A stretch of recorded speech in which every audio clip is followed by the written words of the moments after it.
आज हम एक नई सीरीज़ शुरू करने जा रहे हैं ओबेसिटी के बारे में, क्योंकि आज एक जो मोटापा है इसको एक बड़ा बर्निंग टॉपिक है पूरे वर्ल्ड में। इंडिया में नहीं, पूरे वर्ल्ड में बहुत बर्निंग टॉपिक है, क्योंकि जिस एज में हम निकले हैं उस एज में तो हमारे जो बुज़ुर्ग थे वो ये कहा करते थे, अगर किसी का बच्चा मोटा नहीं है तो कहते थे कि क्या इसको खाने को नहीं मिलता है। तो उस वक्त तो ये मोटापे को तो बड़ा अच्छा माना जाता था, लेकिन आज की डेट में मोटापे को अच्छा नहीं माना जाता है। लेकिन उस वक्त जो ओबेसिटी है वो ज़्यादा नहीं होती थी, क्योंकि उस वक्त जो ओबेसिटी है वो होती थी कोई 4% to 8% ओबेसिटी होती थी। आज जो ओबेसिटी का रेट है वर्ल्ड में इतना बढ़ गया है कि इसमें जो डेथ रेट भी बहुत ज़्यादा है। जो लोग ओबीज़ होते हैं, जहाँ ओवरवेट होते हैं, तो वो लोगों का डेथ रेट भी ज़्यादा बढ़ गया है। इसलिए और जो ओबेसिटी है ये बहुत सारी डिजीज़ को भी प्रोड्यूस करती है, जिसकी वजह से इसको बड़ी इम्पोर्टेंस दी जा रही है आजकल। और ये भी कहा जा रहा है कि आने वाले 5 to 10 ईयर्स में वर्ल्ड में ओबेसिटी की एपिडेमिक आने वाला है। क्योंकि ये ऐसा क्यों होने वाला है? क्योंकि हमारे जो खाने पीने की हैबिट बदल गई हैं। हम जंक फूड ज़्यादा खाते हैं, ज़्यादा फैट लेते हैं और ज़्यादा जो है शुगर प्रोडक्ट्स ज़्यादा लेते हैं। और ये जो है हमारे एनवायरनमेंट के ऊपर जो है वो उसकी वजह से है, क्योंकि जो सबसे ज़्यादा ओबेसिटी आजकल मानी जाती है वो यूरोप में मानी जाती है, लेकिन आज इंडिया भी किसी से कम नहीं है और इंडिया भी इस ओबेसिटी में बहुत जल्द टॉप करने जा रहा है। इसलिए वो ओबेसिटी को बहुत ज़्यादा इंपॉर्टेंस दी जा रही है, क्योंकि ये हमारे जॉइंट्स को भी अफेक्ट करता है, हमारे ब्रेन को भी अफेक्ट करता है। मैंने अपने ब्रेन बूस्टर सीरीज़ में इसके बारे में, ओबेसिटी के बारे में बात करी थी। ये जो है हमारी ब्रेन एक्टिविटी को भी कम करता है, कोग्निटिव एक्टिविटी को भी कम कर देता है और एक नई नई डिजीज़ पैदा कर देता है, जिसको हम कहते हैं स्लीप एपनिया कर देता है, और साथ में रेस्पिरेटरी डिजीज़ को भी पैदा कर देता है। इसलिए ओबेसिटी को आज एक बहुत इंपॉर्टेंस दी जा रही है इंटरनेशनल लेवल पे। इंटरनेशनल लेवल WHO भी ओबेसिटी के बारे में कहता है कि बहुत जल्द वर्ल्ड में ओबेसिटी का एपिडेमिक आने वाला है। इसलिए हम सबको इसके लिए सावधान होना है, इसके बारे में नॉलेज लेनी है, इसके बारे में जानना है कि ओबेसिटी क्या है, किसको ओबेसिटी कहते हैं, ओवरवेट किसे कहते हैं और इससे हमें क्या होता है और हमारी डिजीज़ क्या क्या हो जाती हैं। और साथ में हमें ये भी जानना है कि इसको हम प्रिवेंट कैसे करते हैं, ऐसी क्या एक्टिविटीज़ करें कि ये हमारी जो ओबेसिटी है प्रिवेंट हो जाए। इसलिए ये ओबेसिटी के बारे में जानना बहुत ज़रूरी है, क्योंकि ये बहुत सारी हार्ट डिजीज़, बहुत सारी रेस्पिरेटरी डिजीज़, जॉइंट की डिजीज़ को पैदा करता है। तो आज हम जानते हैं कि इसके बारे में ऐसे क्या फैक्ट्स हैं कि जो ओबेसिटी के बारे में जानना ज़रूरी है। सबसे पहले तो जानना ज़रूरी है कि बॉडी मास इंडेक्स क्या होता है। बॉडी मास इंडेक्स को कहा जाता है kg/m²। kg/m² का मतलब है कि वेट आपका क्या है और आपकी हाइट क्या है। हाइट से डिवाइड करके हम उसको बॉडी मास इंडेक्स को निकालते हैं। तो बॉडी मास इंडेक्स जो है हमारा कितना होना चाहिए, क्या होना चाहिए, किस एज के मुताबिक क्या होना चाहिए, कितने वेट के बॉडी का कितना बॉडी मास इंडेक्स होना चाहिए, ये हमारे लिए जानना बहुत ज़रूरी है। नॉर्मल बॉडी मास इंडेक्स जो है वो 25 से नीचे माना गया है। तो अगर जो नॉर्मल बॉडी मास इंडेक्स है 25 से नीचे माना गया है, तो हमारा जो बॉडी मास का है जो ये 25 से नीचे होना चाहिए, तब हम कहते हैं कि ये एक नॉर्मल हेल्दी एडल्ट है। बॉडी मास इंडेक्स बढ़ना कब शुरू होता है?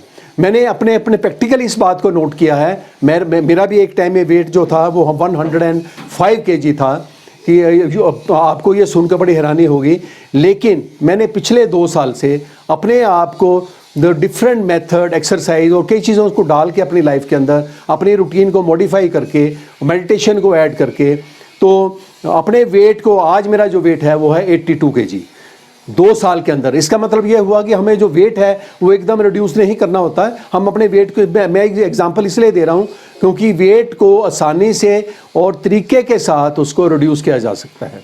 इसलिए हमें जो बॉडी मास इंडेक्स है वो अपना 25 से नीचे रखना है। अगर 25 या 25 से बराबर है तो इसका मतलब है वो पर्सन ओवरवेट है।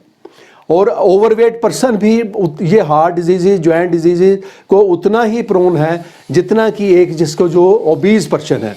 ओबीज़ हम किसे कहते हैं? जिसका बॉडी मास इंडेक्स 30 है या 30 से ज़्यादा है, उसको हम कहते हैं कि ये ओबीज है। तो जो इसलिए जो है ओबेसिटी जो है इसको हमें कम करने के और क्या और इसके बारे में हमें क्या जानना ज़रूरी है। दूसरी बात हमें जानना ये ज़रूरी है कि वर्ल्ड ओवर 1.9 बिलियन ओबीज हैं आज की डेट में। ये मैं 2016 का डाटा बता रहा हूँ। और उसके बाद 340 मिलियन जो हैं इसमें 5 to 18 ईयर्स ऑफ एज के हैं। और 41 बिलियन जो लोग हैं वो धीरे धीरे इस बेस में इस ओबेसिटी के अंदर आते जा रहे हैं।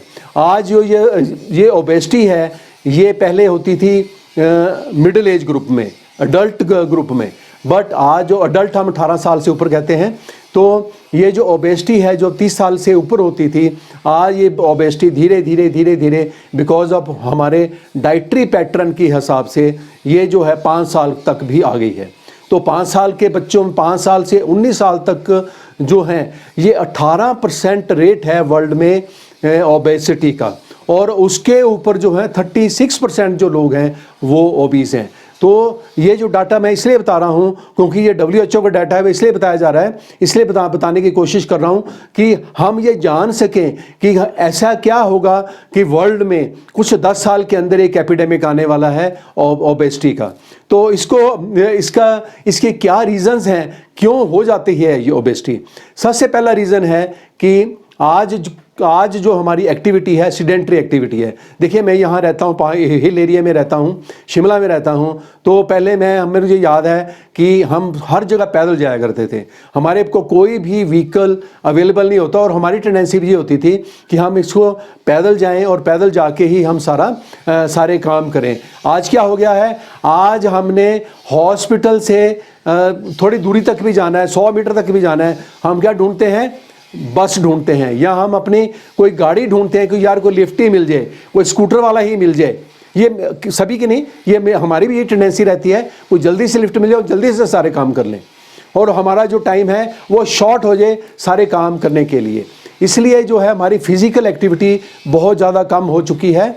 और दूसरा रीज़न फिज़िकल एक्टिविटी कम होने का है हमारा वर्कलोड, हमारा ऑफिस का वर्कलोड, हमारा घर का वर्कलोड, हमारे घर के काम इतने बढ़ चुके हैं कि हमारी जो एक्टिविटी है, हमारी इतना टाइम नहीं है हमारे पास कि हम उस एक्टिविटी को ऑर्गेनाइज कर सकें या अपने बॉडी को एक्टिविटी को बढ़ा सकें। क्योंकि बॉडी को एक्टिविटी बढ़ाना क्यों ज़रूरी है, क्योंकि हम एक नॉर्मल कैलोरीज कंज्यूम करते हैं। तो जो नॉर्मल अगर एक्टिविटी नहीं है, अगर नॉर्मल कैलोरी भी कंज्यूम करेंगे और एक्टिविटी नहीं है तो क्या होगा कि हमारा वेट बढ़ता जाएगा। इसलिए एक्टिविटी बहुत ज़रूरी है। कितनी एक्टिविटी करनी चाहिए ये आगे मैं बताऊंगा कि कितनी एक्टिविटी हमें रोज़ करनी चाहिए ताकि हमारा वेट जो है वो नॉर्मल रह सके। इसलिए ये सीडेंट्री एक्टिविटी से हमें एक्टिविटी में आना है और एक्टिविटी में आके ही हमें सारे काम करने हैं। इसलिए और इसके साथ ही जो इसको यहाँ आज की वीडियो में इतना ही, और अगला जो भी इन्फॉर्मेशन है आपको नेक्स्ट वीडियो में मिलेगी। और उसके साथ सब्सक्राइब बटन पर दबाना ना भूलें ताकि आपको नेक्स्ट वीडियो आराम से मिल सके और आप उसकी नोटिफिकेशन उसको ले सको। Thank you very much.